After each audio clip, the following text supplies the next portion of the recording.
Hello and welcome back to our computer education lesson. So have you been working on MS Paint and tried flipping and rotating objects? If you have, then you are all set for today's class. Let us begin by discussing the learning outcomes of today's lesson. The students will be able to use the rectangular selection on objects drawn on MS Paint, flip and rotate images on MS Paint, and use the features creatively to design an upside-down world. Does that sound exciting?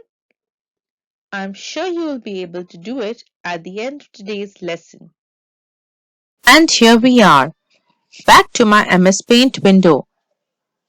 Now I want to ask you something. Did you try flipping and rotating? What happened when you tried rotating? Did your entire page turn?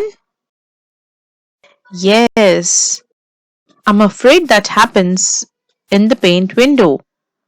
Unless you select your object, your entire page will turn. So how to avoid that? Can you see this option here?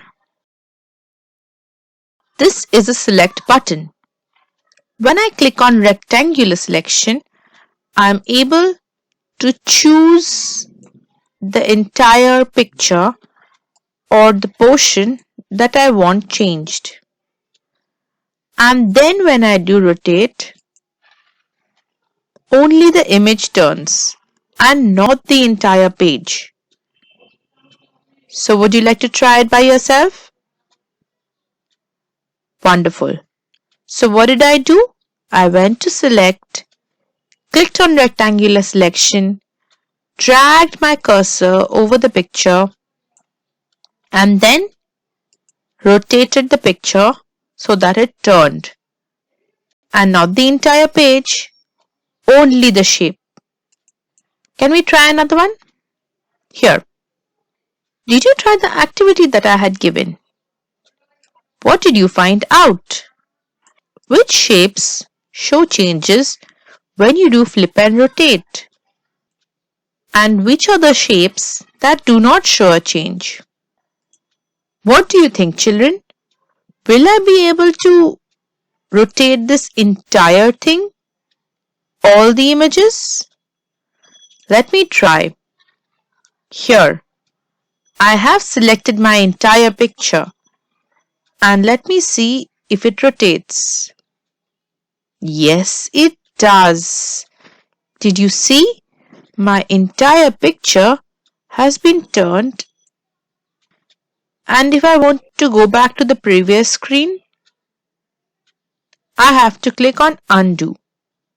Let's try that again.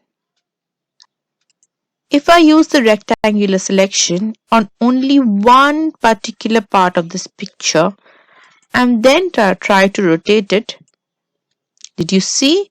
Only this part turned 90 degrees. Now if I have to add color, what do you think my picture looks like?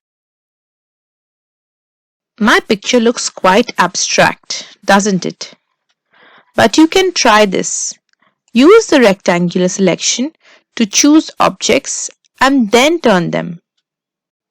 You will be able to see the change in the different shapes. Did you have a good time observing today's lesson? Now it's time for you to do an activity. Use the different features available on MS Paint to create your own upside-down world. I'm sure you are thinking about it right now. The moment you finish this video, quickly go and do it. You can also send your completed images to us teachers. We'd love to see your artwork. Thank you for patiently listening and observing today's lesson. I hope you have picked up all the minor skills and are ready to make your upside-down world. Take care and stay well. See you in the next class, children.